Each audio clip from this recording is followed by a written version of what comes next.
today on Always and Forever, we have such an awesome guest. Jennifer Stehlin, Miss Florida's Outstanding Teen 2012, is with us today. Hello, hello. How are you? Hey, Jennifer, so can you just share a little bit about who you are, where you grew up, and what made you want to compete for the job of Miss Florida's Outstanding Teen? Of course, yeah. So was Miss Florida's Outstanding Teen 2012. Wow, that seems so long ago. But I'm from Jacksonville, Florida, and I actually had friends who competed in the Miss America organization, and I saw what they were doing, giving back to their community and visiting the kids in the hospital, and also getting a chance to perform and really share their talents and their gifts with other people. And so that's really what intrigued me to the pageant. And then, signed up and won Miss St. Johns County's Outstanding Teen. And I was like, cool, what is this? And then they were like, you got to go to state. And I was like, what is that? I was like, okay. Didn't really know the full extent of it. And then it was just a wild ride from there. And I just went in and did the pageant, had the most fun ever. I met the best girls, and had the best time during my year, which I loved it. Honestly, it's one of my favorite life experiences thus far. And it's cool because, being Miss Florida's Outstanding Teen, as I'm sure you know, you get to do incredible and very unique opportunities that you wouldn't get otherwise. And so those have been like some of my fondest memories. Yeah. What was one of your favorite appearances that you did in your year? So I would have to say it was kind of like, I just will never forget one day my mom and I did 3 appearances in one day on a Saturday.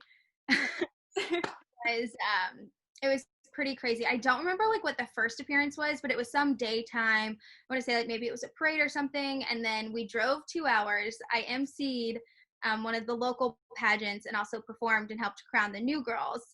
And then after that, I went to, or maybe like in between, I can't remember the entire order, but after that, I went to an international convention that was like right around the corner, and I sang the national anthem and the Canadian national anthem, and that might have been one of the scariest moments of my life because I'm a dancer, but I do sing as well, and they asked, and I was like, yeah, of course, and then I was like, do not mess up, do not mess up. You can't choke. It's not like dance where if you like accidentally forget a part, you can make it up as you go. It's like, oh no, girl, this is the national anthem. It needs to be right. And then put in the Canadian national anthem as well. And absolutely, like back to back. And I was like, right on. But I did it. And honestly, that was like one of my favorite experiences ever because I love singing. I'm really passionate about it. But dance has always been my first passion. And so having that opportunity and pushing myself to do something new and different and out of my comfort zone, it just felt really good. That's awesome. So, you had an amazing year. What was one of your greatest takeaways from it? My greatest takeaways, I think it's just that like, it's your year and you can do with it what you want. And it's kind of something that like I've applied to life as well. You can reach out to people and give back to your community, and that feeling is so amazing. I mean, one of my fondest memories is going to the UF Radiothon and visiting the kids in the hospital, which there's just like a crazy story behind that. I walked into this room, and I'm sure as you know, you kind of walk in blind. You're just wearing a crown attached, and they're like, hey, go in this room. And you're like, okay, I have no idea what to expect. And I walk in, and this kid's in like a full body cast. And I was like, oh my gosh, it was something that I'd never seen before. And I sat next to him. We started watching SpongeBob, and he didn't say much. And so, I was just, making small talk, like asking if he was in high school, what he does, what he likes to do. And he ended up telling me that he's in the band and he is in high school. And then he ended up sharing that he was glad the semi truck hit the car on his side because he wouldn't want his mom to have to go through the pain and suffering he was going to. And like at that moment, I wanted to break down in tears, but I was like, you have to be strong for this kid, Jennifer. Like, be strong. Like, he is stuck in this hospital for months in a body cast and can't move. And so that's when I made it my mission to make him laugh. And we had so much fun. We talked about high school, and he told me about his cute little girlfriend and how he was in the band. And, it's really one of those moments where during my year, I realized the power of a crown, you know, and what it can do for people and how it can impact their lives. And really making someone smile when they're in a difficult situation it's a really big deal. And so that was one of my fondest memories where, you know, I realized this is something, you know, it's an honor and a privilege, and I can make people feel better with it. And it gave me access, you know, through hospital doors where they don't just let anyone in to go visit kids. So it was definitely, that was one of the biggest takeaways of my years, seeing how I can make a difference. I love that. And your heart behind your year of service, just all, I mean, it's a year of literal service. You know, it's not really about you, it's about the organization and the people that are involved. So thank you for sharing that. That's such a touching story. So speaking of the University of Florida, you were on the Gator cheer squad. What was one of your favorite experiences cheering on the Florida Gators? I'd have to say my favorite experience was there's a hurricane in Florida and the LSU game got postponed. So it actually fell on, I believe it was like my birthday weekend or something, but it was a travel game. We went to LSU and there were 3 seconds on the clock. And, you know, as cheerleaders, we are right there. We are in the end zone. I mean, we're like maybe a couple feet away. And 3 seconds on the clock, we were winning only by a touchdown, you know, and they were on the 1 yard line about to make this. They run the wrong play and we win. And the crazy thing is I don't know if you know, but LSU is the loudest stadium in the SEC, and it was silent. It was wild. No one predicted us to win. LSU was crazy good. And that was one of the best games of my entire life. It felt like we had just won a national championship game. It was amazing. And so it just like, that was like winning was like the cake on top and everything. And it was a really just incredible experience to be right there on the sidelines when we're so close to losing, but we end up winning. That was a really big game that season, something that it was, that's what it was. It was actually the game that we needed to win to go to the SEC championship game. That's what it was. Wow. Yeah, so it was huge. I mean, a lot of factors were on the line. It was like, our season's either going to continue or it's not. So, well, good thing y'all won. I know. It was amazing. Yeah. So now you're out in Los Angeles, you're modeling, acting, sports hosting, co-directing. What made you want to get into all of that? I always knew I wanted to work in entertainment, but it's actually kind of crazy because during my year as a Florida's Outstanding Teen, I actually performed a lot for the Jacksonville Giants. And it started out performing during their halftime show, and then it turned into emceeing in arena emceeing. And then I also hopped onto the sports radio. So it's kind of funny because being with Florida's Outstanding Teen, it kind of exposed me to this world of like, I love having a microphone in my hand, and I love interviewing people, and I love just chatting with them. And I also love sports. So that's kind of how this all evolved. And that was the beginning phases of it. And then when I was in college, I worked for ESPN while I was there.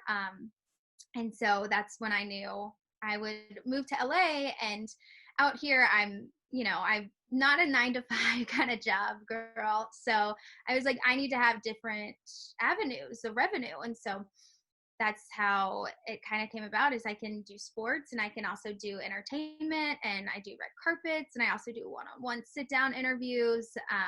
And then it's also, I'm an actress as well and modeling. And so it all just kind of comes together under the big umbrella of entertainment. But it was something that as a young kid, I always knew I wanted to do because I love musical theater. I love dancing. I feel like I'm an entertainer. I love to perform for people, make them laugh, I'm sure you've had some really cool experiences. What has been your most memorable job while being out in LA? My most memorable job was last summer. I was one of the camp counselors for the American Horror Story commercials, which was amazing. And they actually used me several times throughout different commercials. And they put me in a red hair, and then I used my blonde hair. And it was just something so fun because for a show that big, and then they put my face on Instagram with, their millions of followers. And I was just like, that is me. That is really cool. But it was definitely a very fun experience because we actually shot at the campgrounds where they shot Friday the 13th. So even though it was like horror and it was fun and it did feel like summer camp, you're also like, it's a little eerie. It's a little weird. That's a cool experience though, and to be a part of something so large. Totally. Yeah. It was awesome. I mean, that's all I can really say is I just think about the experience, and it was so cool. It was such a pleasure. Everyone was incredible to work with. And that was definitely like a dream come true, especially because like in the past seasons, they've dressed me up in a clown. I've been bald with brown teeth. You can't really tell it's me, and it's a really scary sight. But like this year, the theme was 1984, and they were like, we could use your face, and no scary like crazy makeup, and next. Have to look like yourself. Exactly. So I have some questions that I like to ask every guest that's on Always and Forever.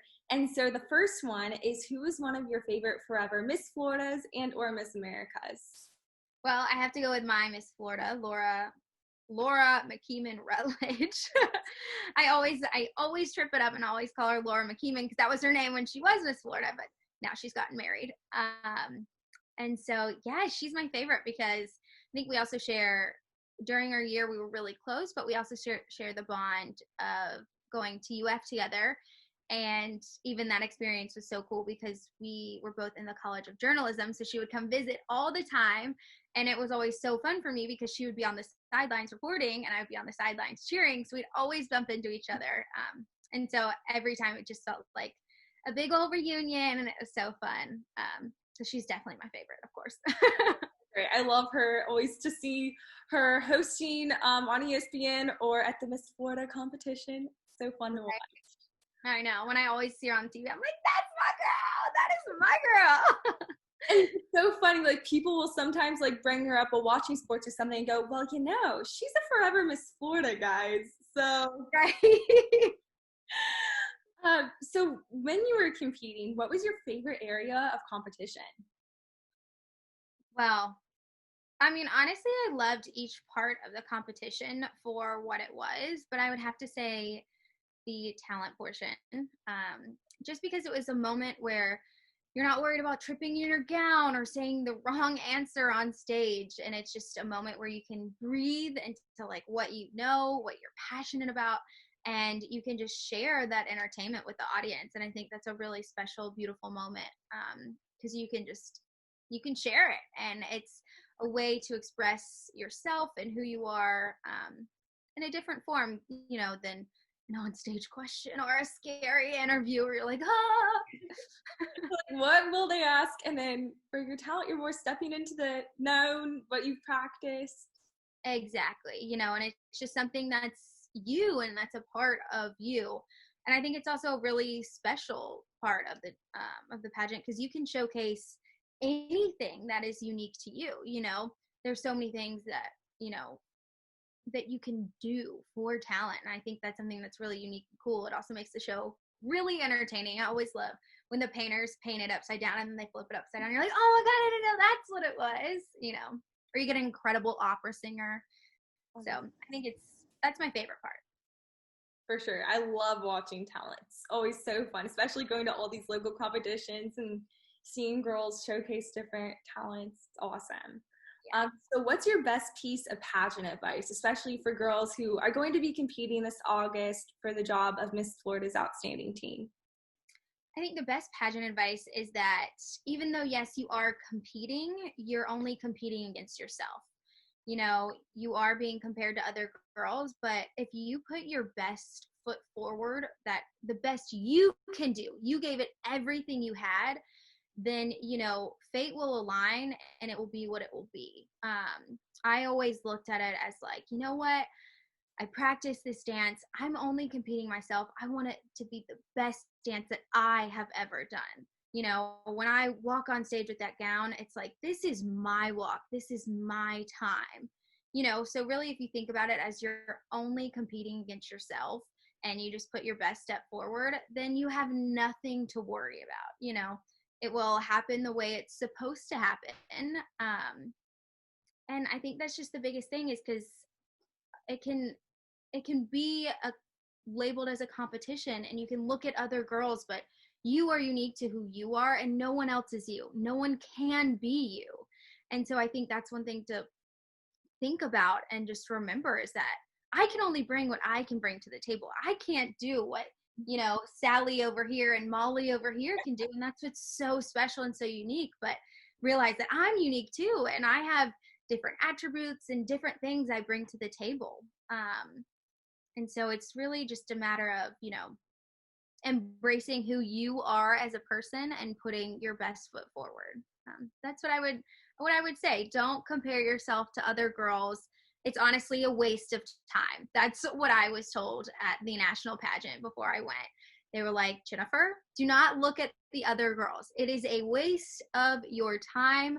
You will psych yourself out. You won't be comfortable. Your confidence won't shine through. You'll be doubting yourself.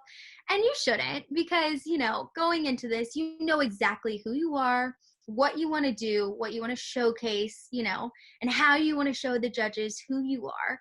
And I think if you just do that, you know, it will all align the way it's supposed to. For sure. I know at MFLOTeen, when I first got there, I was like, whoa, all these girls are so pretty. They're all so talented. They all have super high GPAs and are involved in all these amazing leadership roles. But at the end of the day, you know, they're different than what I have to offer. And if it's meant to happen, it's going to happen. There's nothing that you can do to stop it.